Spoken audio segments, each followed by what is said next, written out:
So if you remember from Econ 1001, one of the first feature of perfect competition is that you have many buyers and sellers on the market, okay? And the consequence on this hypothesis is that the firm are going to behave as a price taker, okay? The firm have no power to determine what will be the market price. They just observe the price on the market and they adjust the quantity they are going to supply. Okay, so the second hypothesis for perfect competition is that all the firms are producing exactly the same good. Okay, so we are not talking about product differentiation, for instance. We are really considering that every firm is producing exactly the same thing. So think about like commodities like sugar or wheat. This kind of product are a good model for perfect competition. And right, and the last hypothesis is a free entry and exit on the market.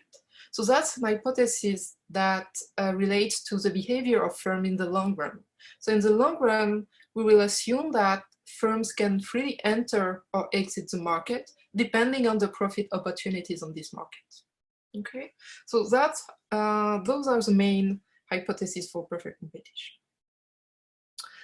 So given that, what we want to do today is to analyze what will be the supply response to change in the demand. And we are going to do so in 3 time frames. So let me write that down. Okay, so we are going to consider 3 time frames. 3 time frames. So the first one is going to be what we call the very short run. Okay, so the very short run. Can someone tell me what the very short run is?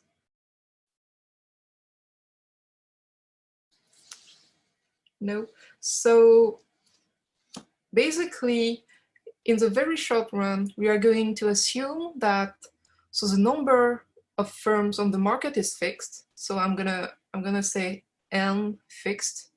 So N is the number of firms in the market. And we are also going to assume that the existing firms are not going to change the quantity they are going to supply. Okay, so the optimal quantity supplied by each firm is going to be fixed as well. Okay. Wait, when you say fixed, does that mean like nobody can be entering afterward or no? So here we are in the very short run. In the very short run, no firm can enter or exit the market. Okay. Oh, okay. So that's why I have this, I wrote this. The number of firms is going to be fixed.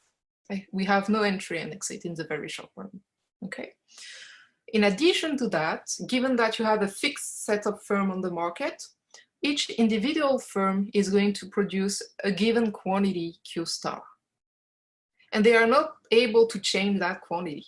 In the very short term, they don't have the time to adjust the production to, say, change in demand. Okay? So that's the first time frame. Okay, so the second time frame will be what we call the short run. And actually, we are always in the short run. So what is the short run? Well, we are going to assume that the number of firms on the market is fixed, but this firm will be able to adjust their production depending on changes in the demand or change in prices. Okay, so firms are going to be able to change Q star.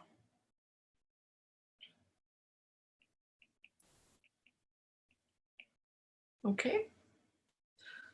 So again, in the short run, no firm is able to enter or exit the market. The number of firms is fixed.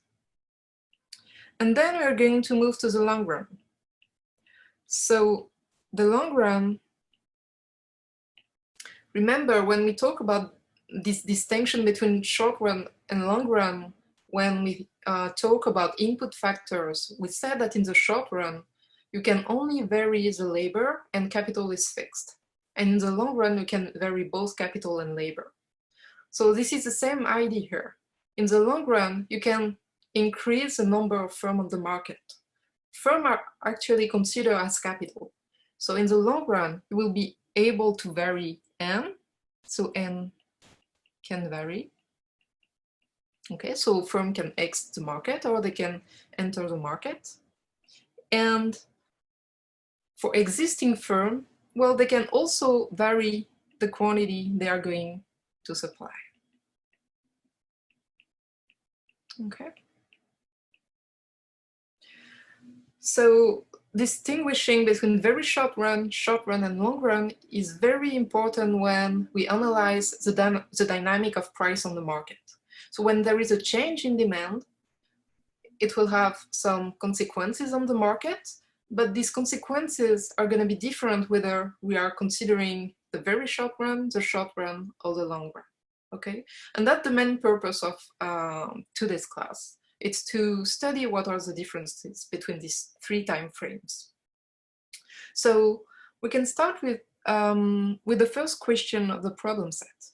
And this is actually going to be the only question on the very short run.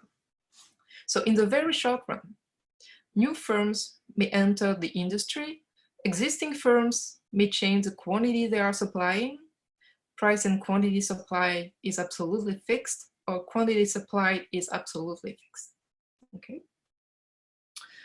So I already gave the answer to that question, but what I want to do here is to represent this scenario with a graph.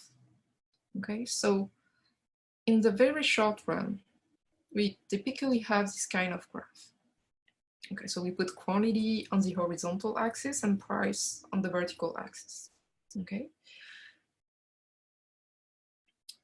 So in the very short run, the supply from the firm S is going to be completely inelastic.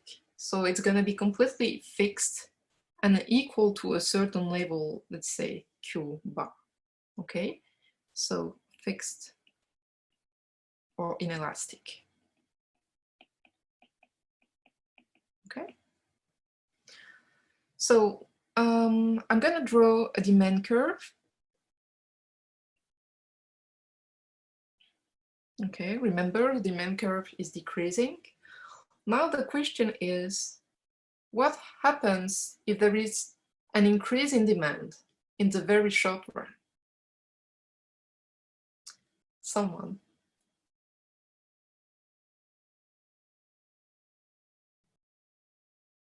So in the very short run, you have an increase in demand.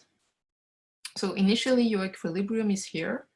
Now let's say you have a new demand curve, D prime here. Okay, so you have an increase in demand. So what happened? Wait, so isn't it the supply say the same thing as possible because it's nothing to move or anything? Yes, so exactly. So the supply curve, the vertical line here, is not going to change in the short run. So what is going to happen is, well, in the very short run, there's going to be an excess demand. Okay, so this is going to be an excess demand. And how will this excess demand, how does it resolve? Well, it resolves itself by an increase in price. Okay, so initially the price was, let's say, P bar. So demand is fixed in the very short run. You have an increase in demand. Well, because the supply side can't increase its production possibilities, well, the only way for the market to account for this increase in demand is to ration the demand. And how does it do that? Well, it does it by increasing the price. Okay, so in the very short run, when you have an increase in demand, well, it translates automatically in an increase in price. Okay. So we say that the price in the very short run is a rationing device. So price in very short run is a rationing device.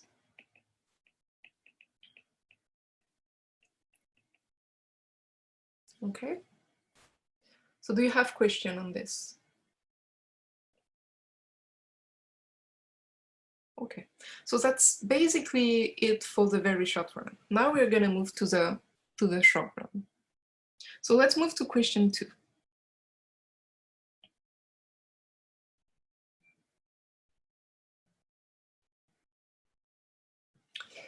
In the short run, an increase in market demand will usually lead to.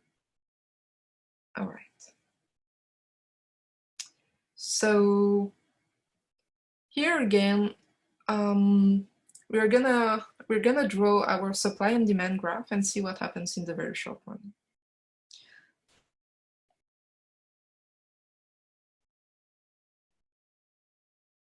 Okay, so I have my supply curve, my demand curve. Okay, and this is my equilibrium, my initial equilibrium. Okay, so let's say the price is P. Right? So on the left-hand side, I'm gonna draw the supply decision for an individual firm in the short run. Okay, so the purpose here is also to relate the optimal decision of each individual firm to what happened on the market. Okay, so we know that, let's say the price is P here, and let's say the firm has a marginal cost curve like this. Okay. So how do the firm determine its optimal quantity in the short run? Well, it looks at the market price, which is given by the intersection between the supply and demand. And given the market price, it's going to determine its optimum quantity here, little q star. Okay. So in general, we put little q for the quantity produced by individual firms, and we are going to call capital Q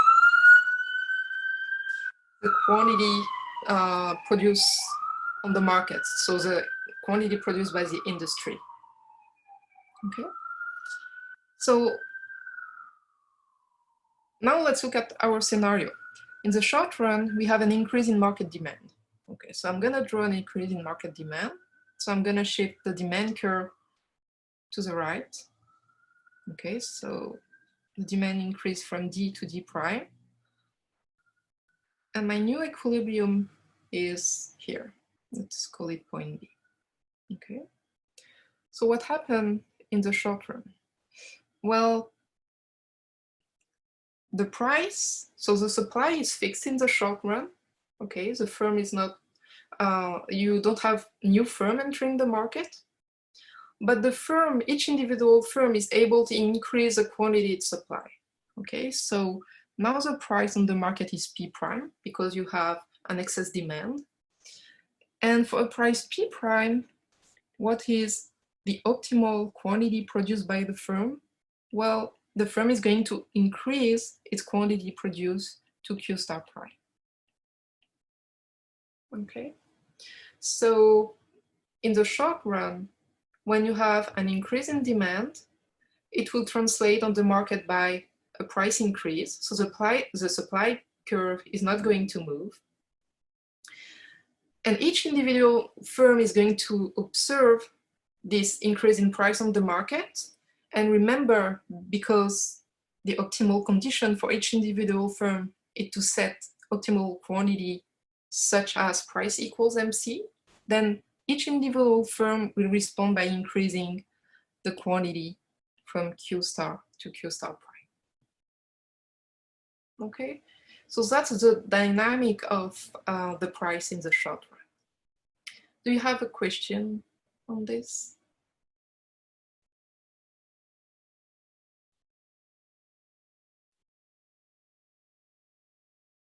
All right. Okay. So let me just add that this is a short run supply for a typical firm.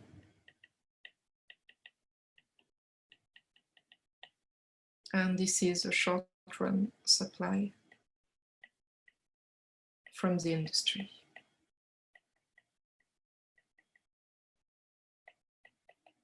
Okay, so remember I said that in the short run, the number of firms on the market is the same. Okay, so what can we say about the relationship between this Q star here, little Q star here, and this capital Q star here? What can we say?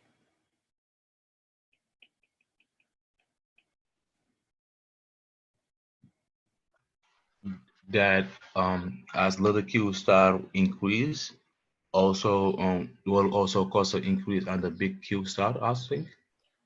Yes, so when little Q star increase, it will be the case of capital Q star as well. Okay, why?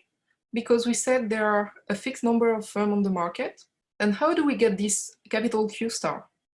Well, capital Q star is simply, let's say there are n firms on the market, it's simply n times little Q star.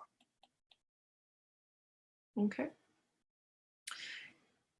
So if you increase little Q star, if each individual firm increase little Q star, then in the overall, the market quantity is going to increase. Okay. And again, this n here is fixed in the short run. All right.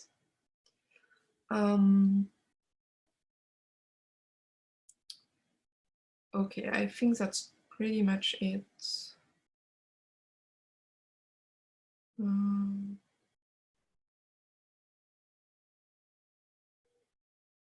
So to finish on this, so when we are in the short run, the price has two functions.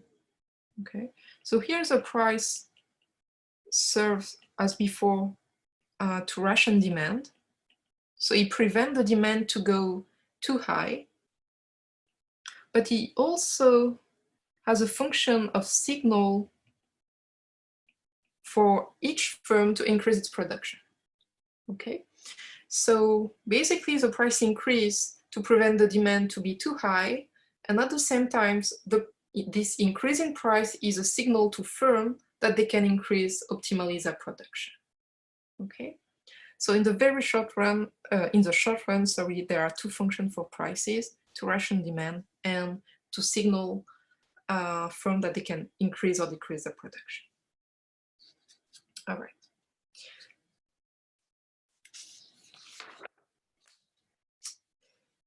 Okay, let's move to question 3.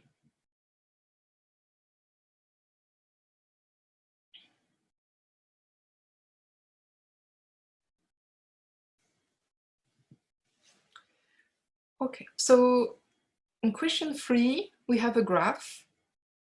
And in this graph, there are 3 marginal cost curves corresponding to 3 different firms. And the question is, at price level P2 and P3, the output levels on the industry are. Okay, so basically, this graph here gives us the individual production for any of the 3 firms. And what we want to do is to calculate what will be the industry supply for those 2 prices. Okay. So how do we do that? So I'm gonna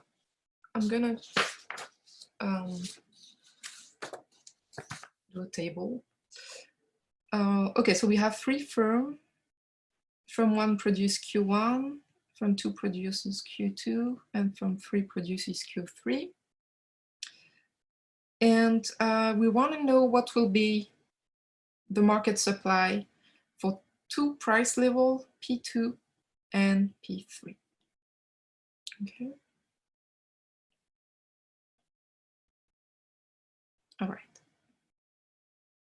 So how do I find the optimal quantity for firm 1 if the price is P2?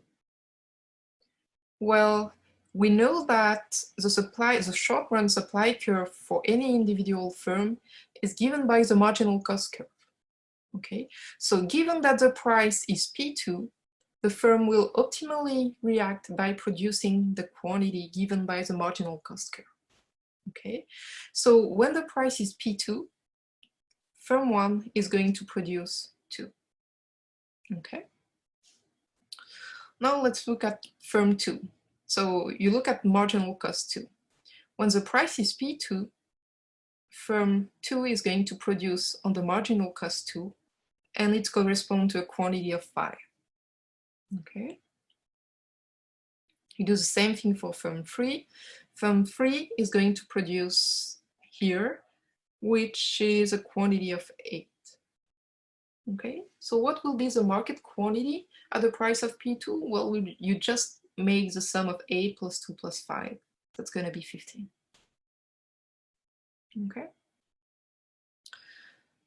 All right. So now let's do the same when the price is higher. So when the price is 3, firm 1 is going to produce 4. When the price is 3, firm 2 is going to produce 7. And when the price is 3, firm 3 is going to produce 10.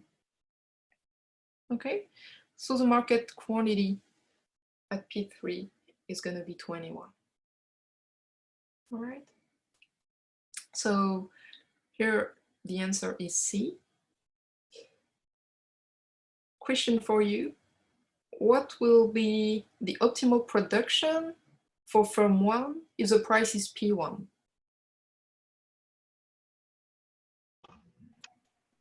Zero. Exactly. Okay, so if the price is P1 here, well, the firm 1 doesn't produce anything. Okay, it's below its average cost. So basically, it's as if we have the short-run supply for firm 1 like this. Okay, so which firm is producing at the price P3?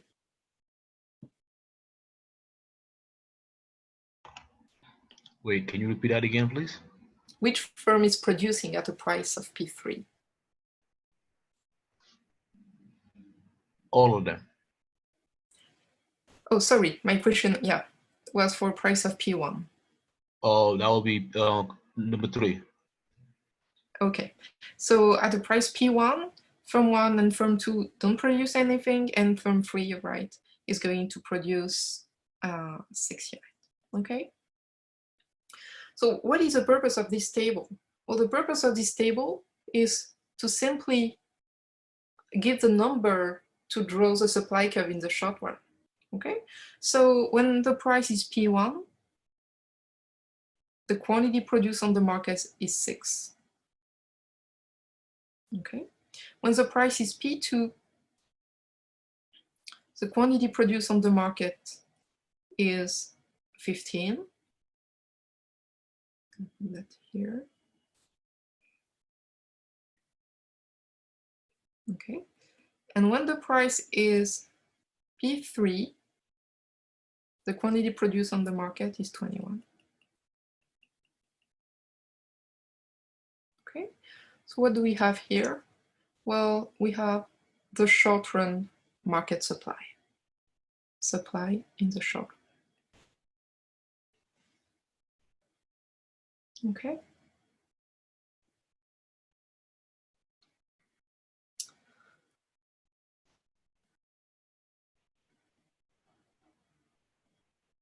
All right.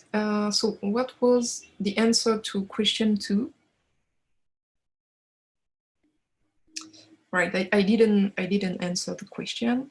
So if we go back to question 2, when there is an increase in demand, well, you can see that you have an increase in quantity here, and you also have an increase in price.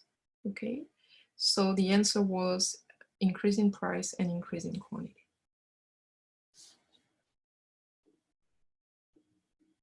All right. Question on number 3?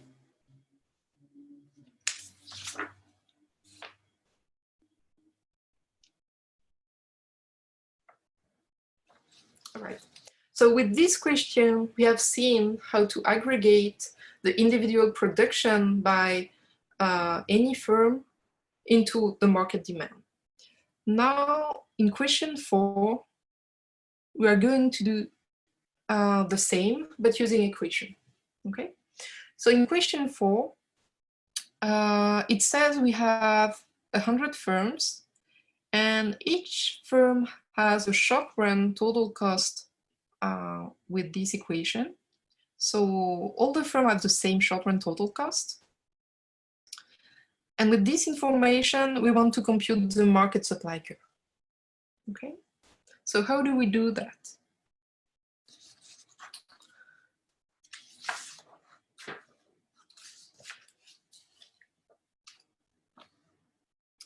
So the first step will be to get the individual supply curve for any given firm. Okay, so first step, get individual supply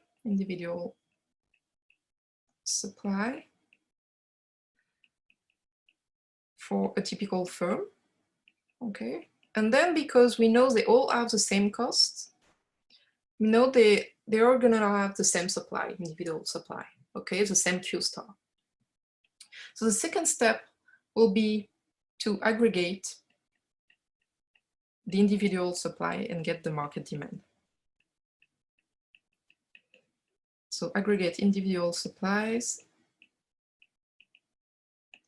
to compute market demand, market supply. Okay. All right. So what is the optimal behavior of each individual firm? Well, we know that each individual firm is going to set price equals marginal cost. So we are given the short run total costs. So from the short run total cost, we can derive the marginal cost. So marginal cost is the derivative of the short run total cost with respect to Q. So that's going to be 2Q plus 1. Okay. P equals MC is therefore P equals 2Q plus 1. Okay.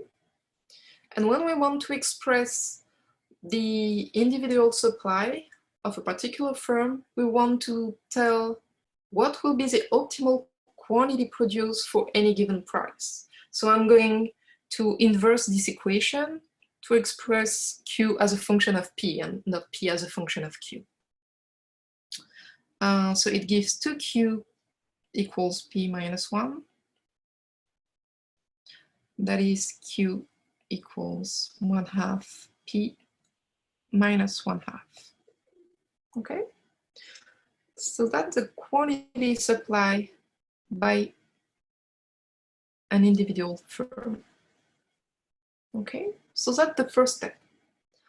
So what do we want to do next? Well, next, we know that there are 100 firms on the market. Each of these 100 firms is behaving according to this equation.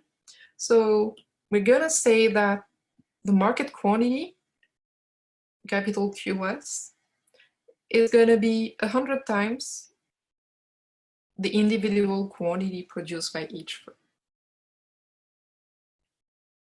Okay. So let's replace QS by 1/2 P minus 1/2. And we get QS equals 50P minus 50. Okay. We have the equation of the supply curve. All right. So if we look at our options here, well, it's option A.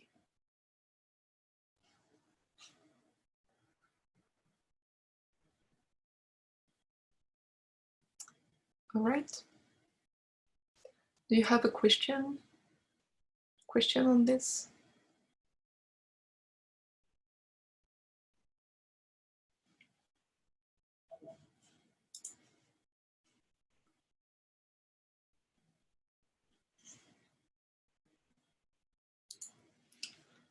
Okay.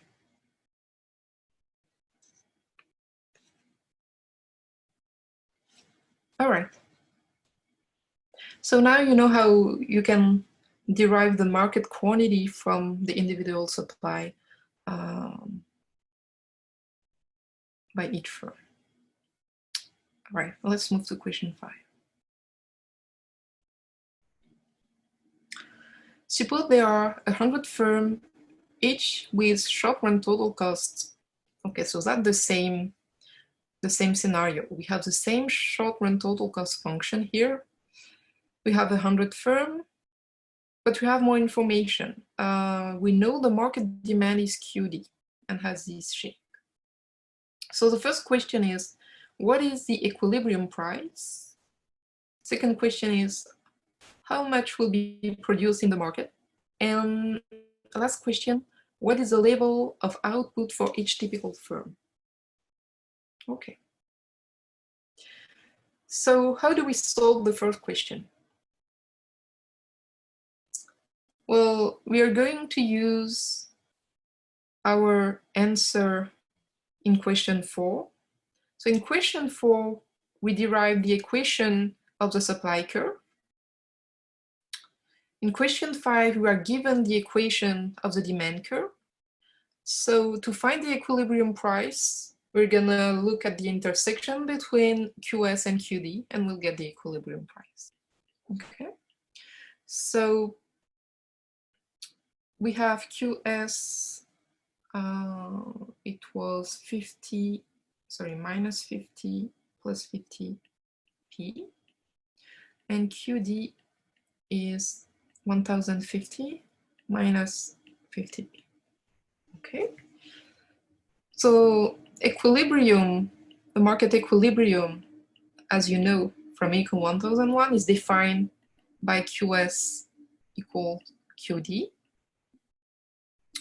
So minus 50 plus 50p equals 1050 minus 50p. So I'm gonna put the p's on the left-hand side. So I have 100p equals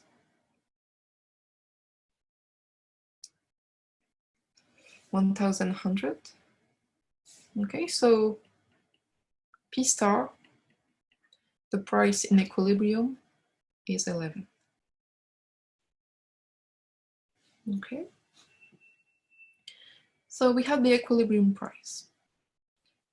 So given that price, what will be the quantity, the total quantity produced in the market? Well, that is very easy. You just substitute the value of P in one of these two equations, either the equation of the supply or the equation of the demand. So I'm going to take the supply equation. So QS equal minus 50 plus 50 times 11. Okay, so I'm going to get optimal market quantity, equilibrium quantity, which is 500. Okay. So nothing difficult so far. So that was question B here.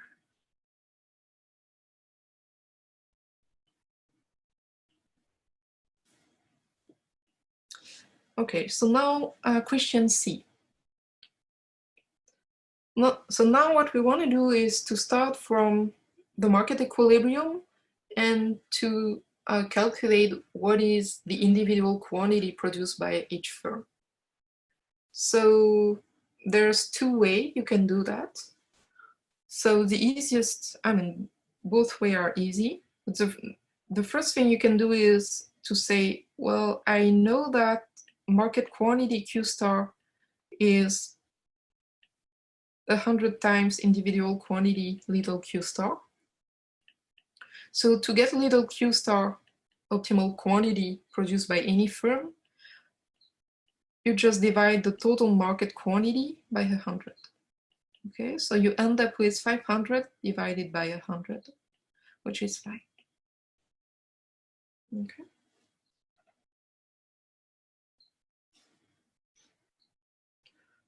Another way to get optimal quantity for a given firm is just to use the short-run supply equation that we found in the previous question.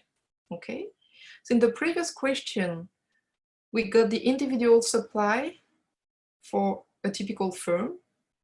So you just need to substitute the market price P here, and you will get the optimal supply at the individual level.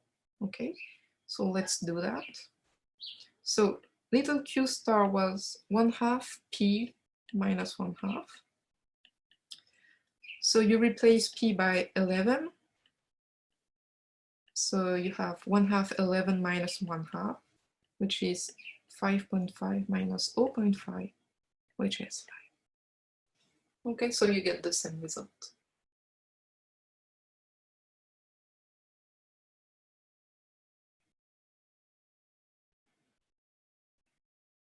All right.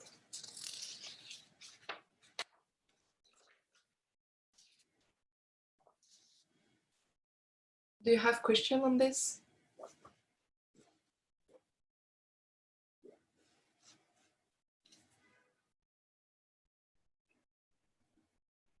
So, all right, so let's move to question 6.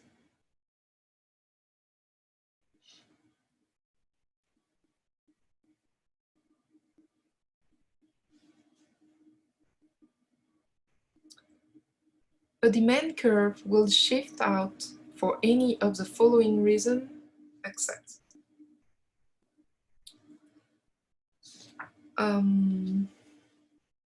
Okay, so first let's draw a demand curve.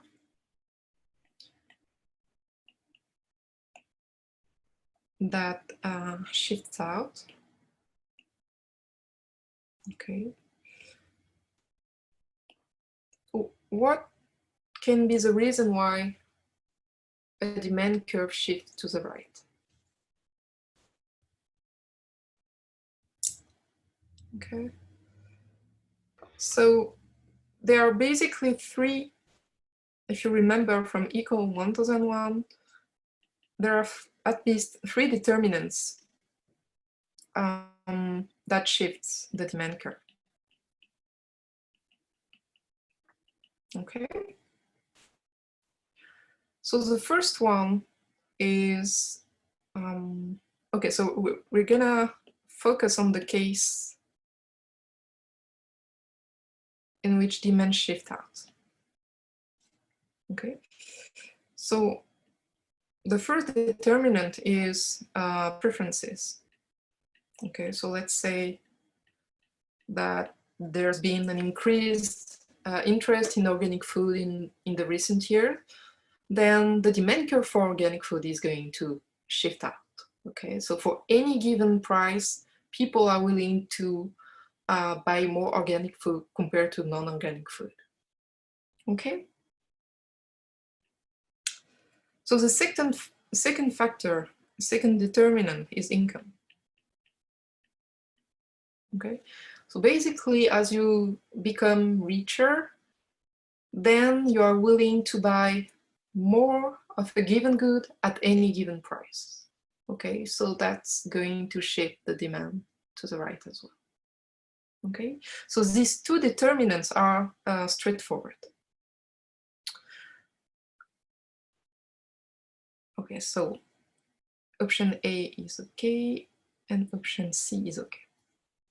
So the third determinant is the price of related good.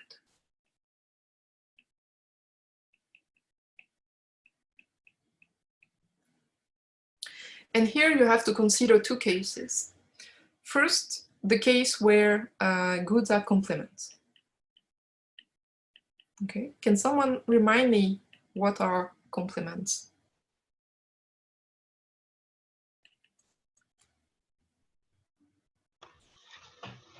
Isn't it if you, let's say you prefer like an apple and banana, you don't mind getting either one of them. So let's say you get one banana or one apple, either way you good with it. Or no? So if your preference would be for each apple to eat also a banana, that would be complements.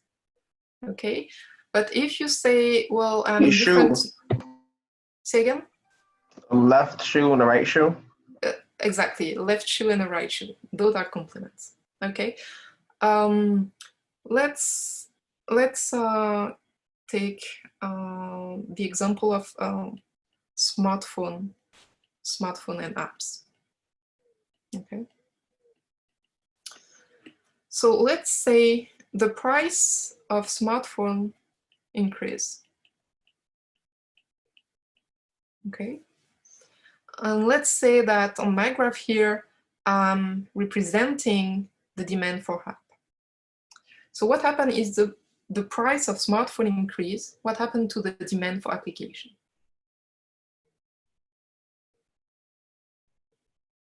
Okay, so if the price of smartphone increase, then the law of demand says that the demand for smartphone decrease. Okay, what can we say about the demand for application, for apps? So the applications would decrease the demand? Exactly. And there's a decrease in demand for application. Why? Because smartphone and application are complements. Okay. So if there is an increase in price of one good and it decreases the demand for a related good, then these two goods are complements. Okay. So is it the case that the demand curve will shift out if the price of complement falls?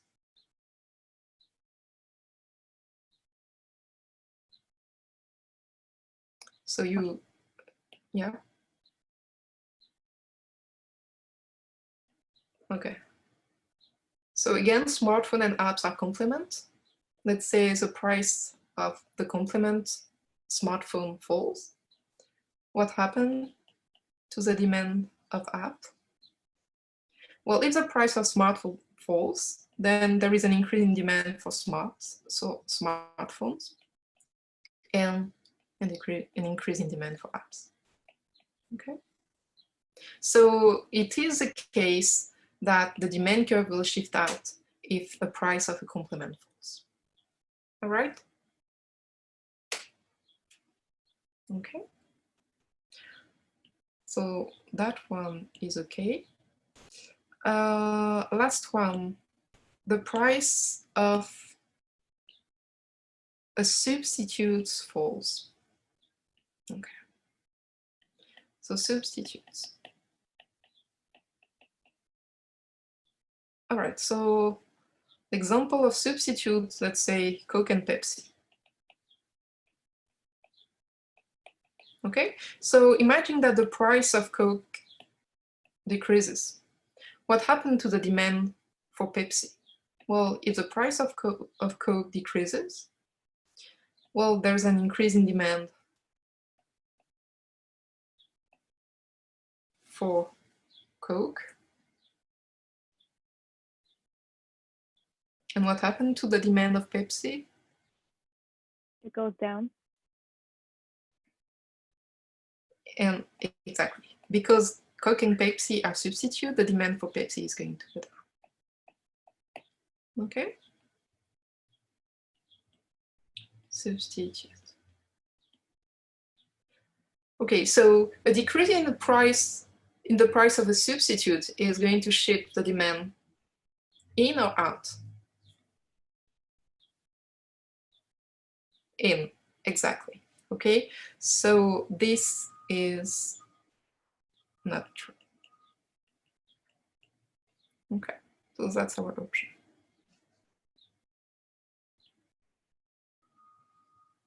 All right. Question on this? if you need more practice on this, I can send you material from Econ 1001. I don't want to spend too much time on that here. So I believe I put only one question. Yeah, one or two questions on this in the problem set. Okay. All right. So question 7.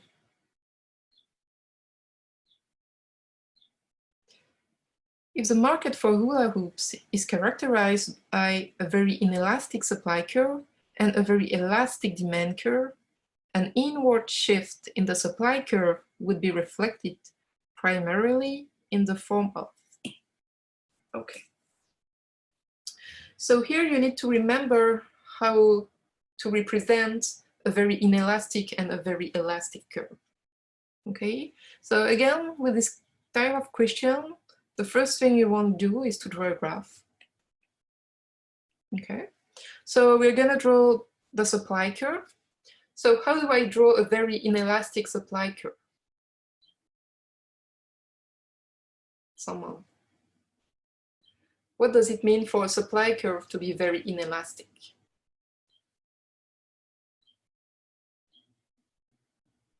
Okay.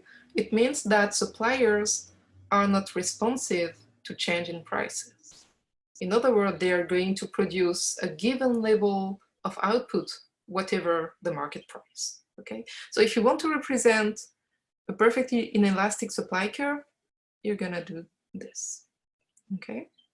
Perfectly inelastic. Okay. So supplier of hula hoops are producing a quantity Q1 of hula hoops, and they are not going to change that quantity. Okay. So now I want to draw a very elastic demand curve. So what does it mean for a demand curve to be very elastic? It means that consumers are very responsive to change in prices. Okay. So how do I draw a very elastic demand curve?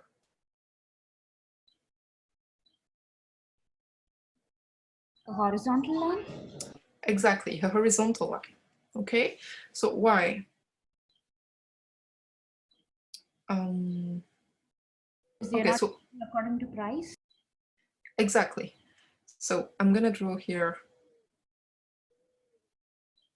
an horizontal demand curve. So this is going to be perfectly elastic. Okay, so if you don't remember how to draw a perfectly elastic or inelastic curve, you just sketch a graph. So okay, so you draw a very horizontal line like this, and you say, well, let's say I change the price by a little. So I change the price of delta. Does the quantity change much? So when I draw an horizontal line, a flat line like this, I get this change here. Now you can draw the same change in price, but with a very steep curve. So you want to draw exactly the same change in price here, the same delta P here, and you just observe if your quantity change a lot or not, okay? So you can see here that for the same change in price delta P, in that case, the quantity change a lot, which means that demand is very responsive, very elastic to change in price. While here, for the same change in price, as we have drawn here, well, the quantity demanded doesn't change much. So here demand is very inelastic, okay? So we know that a perfectly elastic demand will be very flat. So the question is, an inward shift in the supply curve would be reflected by, okay, so I'm gonna draw an inward shift of the supply curve. And here we have our answer, right? So it is reflected by, well, the quantity decrease. And what about the price? Well, the price initially was P1, and after I shift my curve, the price is still P1. Okay, so here the answer is the quantity decrease a lot and price doesn't change. So higher price, no. Higher output, no. Lower price, no. Lower output, yes.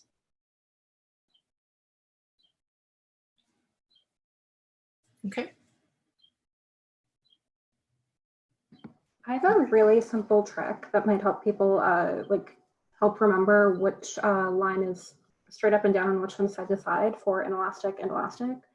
So for inelastic, the I is straight up and down like the curve. And then for the regular elastic, if you look at the kind of crossing of the E, that goes side to side. So if that helps anyone.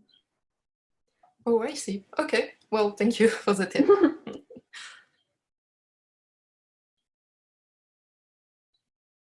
All right.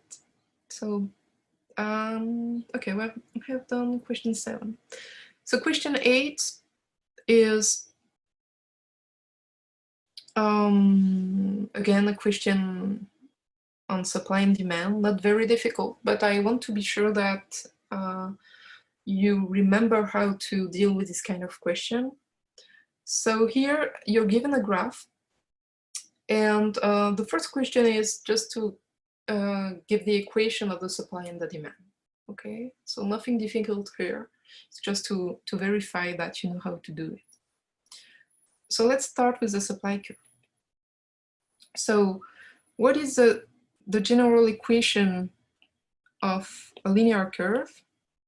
Well, we'll have P, so the variable on the vertical axis is A plus B cubed.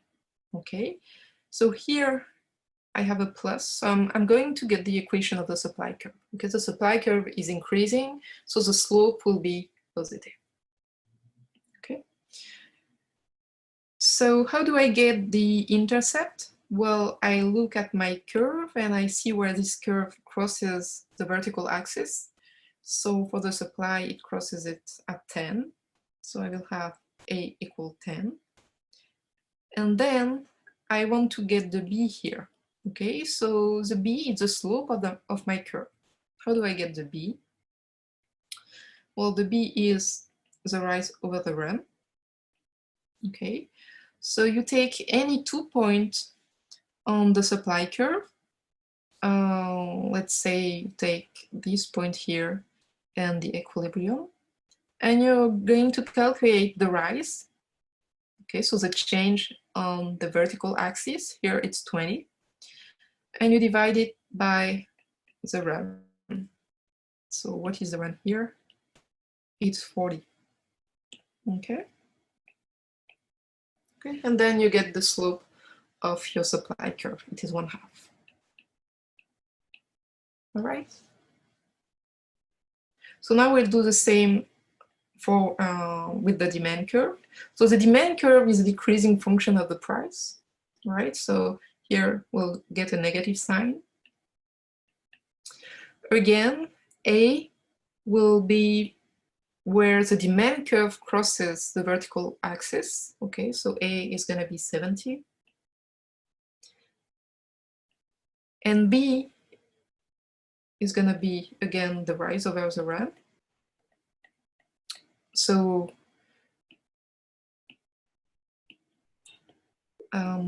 take any 2 points on the demand curve, let's say this one and that one. Okay, so the rise is this distance. So that's 70 minus 30, which is 40. And the run, well, that's the same as for the supply. So the run is 40. Okay. So here's the slope of the, the slope of the demand curve is going to be -1. Okay.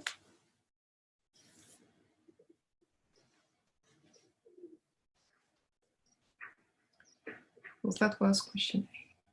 Question B, calculate algebraically the equilibrium price. Okay, so I'm going to do that quickly. That's very easy. So either you set the quantity equal to each other, or you set the price equal to each other, and you're going to find that point here. Okay, so equilibrium price, let's say 10 plus 1/2 Q equals 70 minus Q. So that's 3/2Q equals 60. And so Q equals 40. Okay. So to get equilibrium price, let's check. We have the good answer. Yes, Q equals 40 here. To get equilibrium price, you substitute Q star in one of the equations. So I'm going to take 10 plus 1/2 Q star, which is 10 plus 1/2 of 40. So the price is 30. Okay, so that's what we have here on the graph. Okay. All right. So nothing difficult here. Question C. What price would cause a shortage of 30 units? Okay. So what is a shortage? A shortage is basically an excess demand. Okay, so there is too much demand compared to what is supply for that price. So the definition of a shortage is QD minus QS. It's positive, and here it says it is of 30 units. Okay, so we want to find the price for which we have this difference here. So just looking at the graph,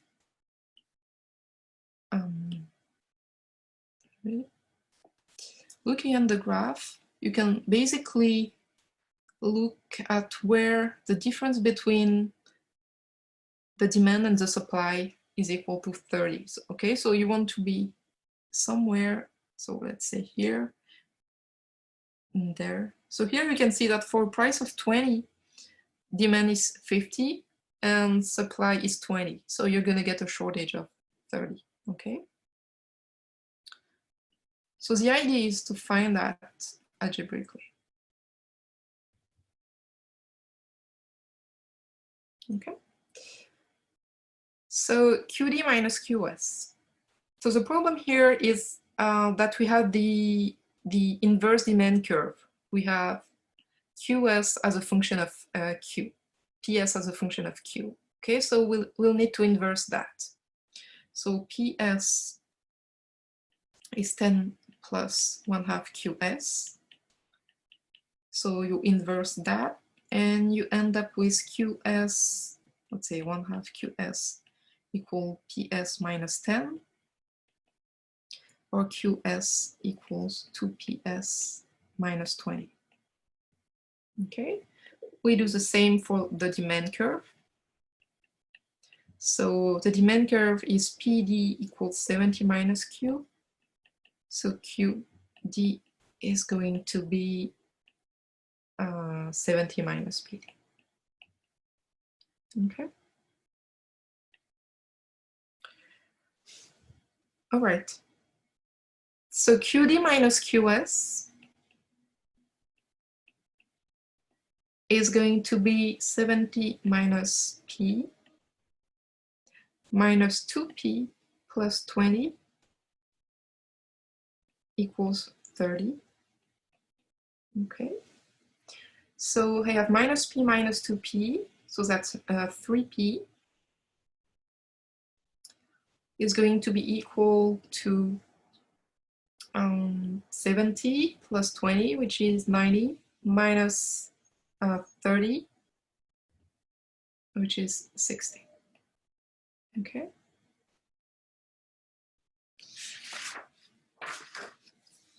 Okay, so the price that creates a shortage of 30 units is 20. Okay, which is what we got here.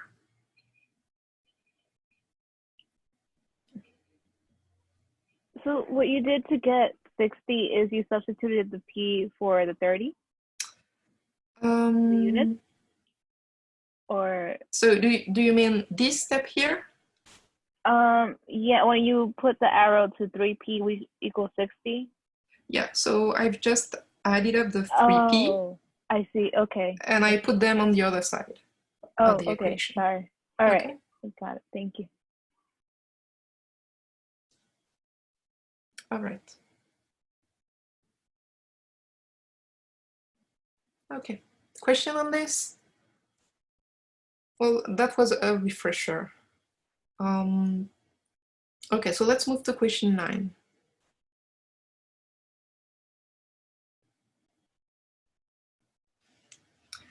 Suppose domestic beef producers face a demand of QD. So we have the equation of the demand here. In the very short run, 500 heads of beef are produced. Suppose Matco strikes a portion of the national herd and the amount brought to the market fall to 400. The price per head will rise. Okay, so basically what we want to do here is to calculate the equilibrium price when the market quantity was 500. Then we're going to calculate the equilibrium price when the market quantity is 400. And we'll see by how much the price rises. Okay. So when Q is 500, the market quantity, you just replace, Q by 500 in the equation of the demand. So you have 500 here equals 1000 minus 5P. Okay, so 5P is equal to 500, or P is equal to 100. Okay, nothing difficult here. Now you do the same once the quantity has fallen to 400. So you have 400 equals 1000 minus 5P. So 5P equals 600. That is P equals 120. Okay, so when the quantity decreases from 500 to 400, well, the price has decreased by 20. Oh, okay, there is a mistake here, 20. That's option B. Okay.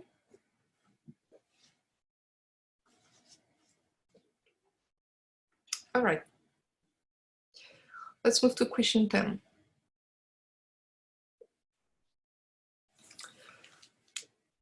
So again, we have beef producers and they face a demand. So this demand curve, QD. And suppose the Chinese acquire a taste for US beef, and now they have an additional demand of QD, which has this shape. Market demand is now. All right. So basically what we want to do here is to aggregate the domestic demand for beef and the demand that comes from China. Okay, so how do we do that? So the first thing you want to do when you have this type of question is to specify for which level of price you actually have a demand. Okay, so let's take the domestic demand here. Domestic demand. Okay, so the domestic demand QD is going to be positive when the price will be below a certain level. When the price will be too high, domestic consumers are not consuming beef. Okay, so QD higher than 0. So you just replace QD by 1000 minus 5P. Oh, sorry. So this must be higher than 0, which is 5p lower than 1,000, or p lower than 200. Okay? So in other words, when the price is higher than 200, you know that the domestic demand is going to be 0.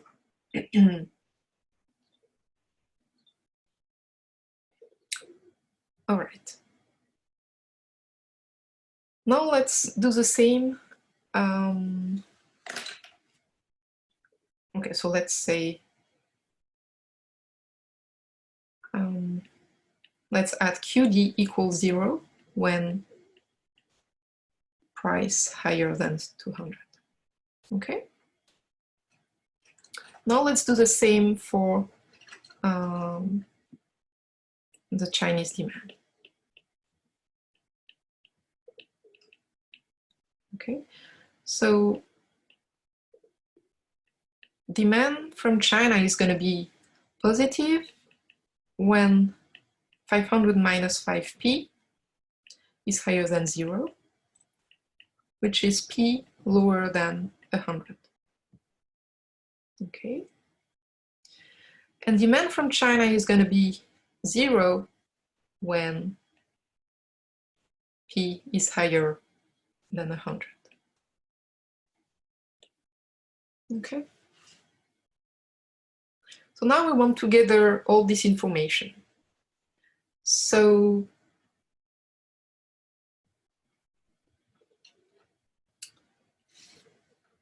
our demand Q. So first we know that it's going to be 0 if the price is higher than 200, because if the price is higher than 200, then the domestic consumer don't consume beef, and the Chinese consumer don't consume beef either, okay, because they don't consume beef if the price is higher than 100. Okay. So we know that if the price is between 100 and 200, then we'll have both domestic consumer and Chinese consumer consuming the beef. So in that case, when the price is between 100 and 200, then total demand is, let's say, okay, I'm going to do the sum of the two. Okay, so that's going to be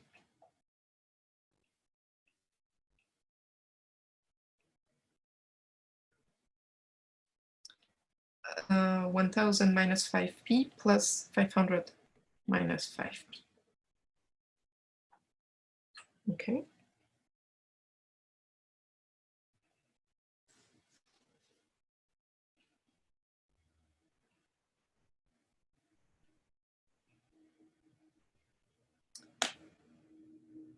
All right.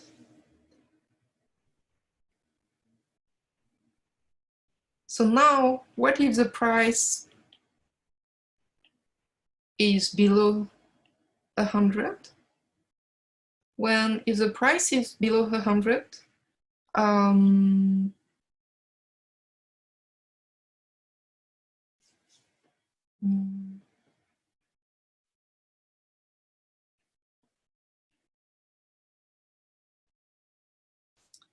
I think I mixed things up.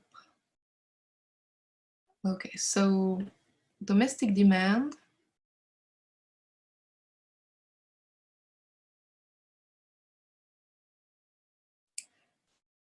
so we all agree that when price is higher than 200, then both domestic demand and Chinese demand are equal to 0, okay? Because the Chinese market consumes only when the price is lower than 100, okay? So when the price is lower than 100, what happened? Well, we have the demand from China, And we have the demand. Yeah, so that's, sorry, that's wrong. Okay, so when the price is below 100, we have both the demand from China, okay, which is 500 minus 5p. And we also have the demand, the domestic demand, which is that one, okay? So here we have both, and we are going to calculate, okay? Okay, so if the price is lower than 100, then you have both demand. We're going to calculate that in a second. And if the price is between 100 and 200, then we know we only have the domestic consumers, because if you look at Chinese demand, when the price is higher than 100, the Chinese consumer don't consume anything, okay? So here you have a domestic only.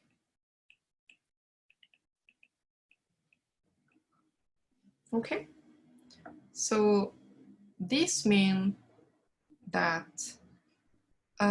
Q is going to be 0 if P higher than 200. This is going to be 1000 minus 5P if the price is between 100 and 200. And this is going to be the sum of the demand if the price is lower than 100. So what is the sum here?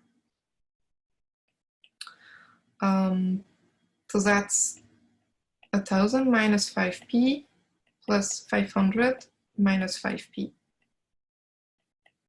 which is 1500 minus 10p. Okay, so I'm gonna put that here. 1500 minus 10p. Okay, so now we have our answer here. So if P is lower than 100, then the equation is 1500 minus 10p, which is what we have here. And if P is higher than 100, okay, then we have only the domestic consumer, and the equation of the domestic consumer is 1000 minus 5p here. Okay. Do you have question on this?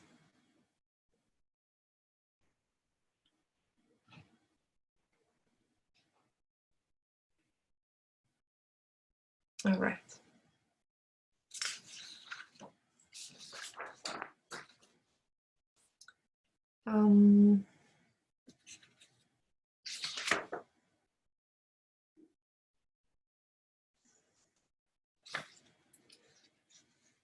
Okay.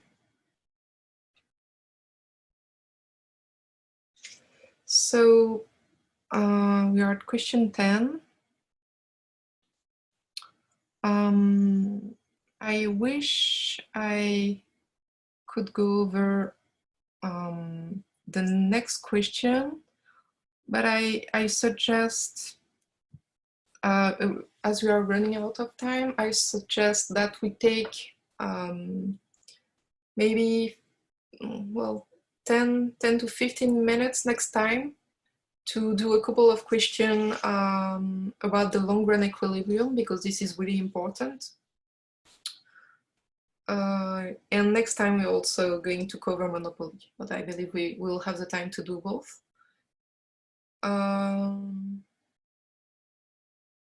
Yes, I was a little bit slow today for some reason. Do you have questions on what we have done, what we're gonna do next, on homeworks? Okay, so I'm gonna postpone the due date for a perfect competition homeworks to the Wednesday after the class, okay, instead of the Tuesday before the class, because I really want to go over this long run things, which is really important. Otherwise, in the meantime, you can answer the question on Piazza. So question from 11 to 20. What else? So next week we're going to finish this and we're going to cover Monopoly, and I believe that the week after will be our last class, and we're going to cover imperfect competition, which is a little bit tricky, and then you will have your exam. Okay, so basically there are 2 classes left, Monopolist and the end of perfect competition, and the one after will be on imperfect competition. Okay. Do you have question on anything? Oh yeah, that's a good question. So are we going to be tested on taxes for this chapter? No. And thank you for asking the question, because that's something I forgot to tell you. You can skip section, where is it? Section, I put it somewhere. Basically the last section of the chapter, which is on application. Oh, I have it over there. Last section of the chapter 9.10, some supply demand application, which basically talk about introducing taxation in the supply and demand model, and then there is some international trade application as well. I don't think this is really important because you've done it in Econ 1001, so I would suggest that you skip it. However, you may have question on this in the homeworks. Okay, so if you have question on this in the homeworks, take a look at it. I won't ask any question on taxes or international trade in exams. Okay. Can we assume that we won't be tested on material that doesn't appear on the problem set? Yeah, I'm gonna build my exam from the problem set, so it will be variation on questions from the problem set. I'm not going to ask you about the Ricardian rent, for instance. I didn't mention it in the problem set. I don't think it is super important. So if I don't mention something in the problem set, you know that I'm not going to ask you anything about it in exam. Other question?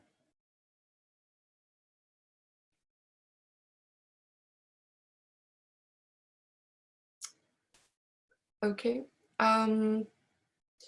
I would like to see a little bit more participation on Piazza, because I'm a little bit worried about how you're going to perform for the second exam.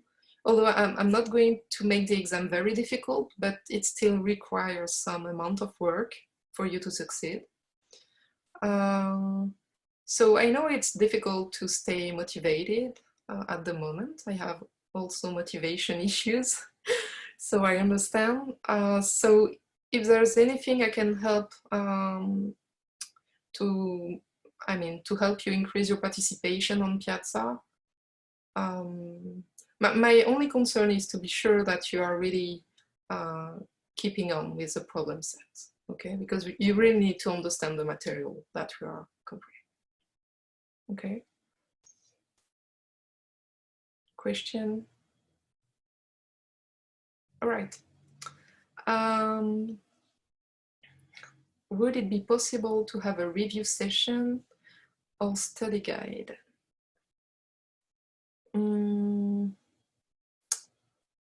I didn't plan on any review session.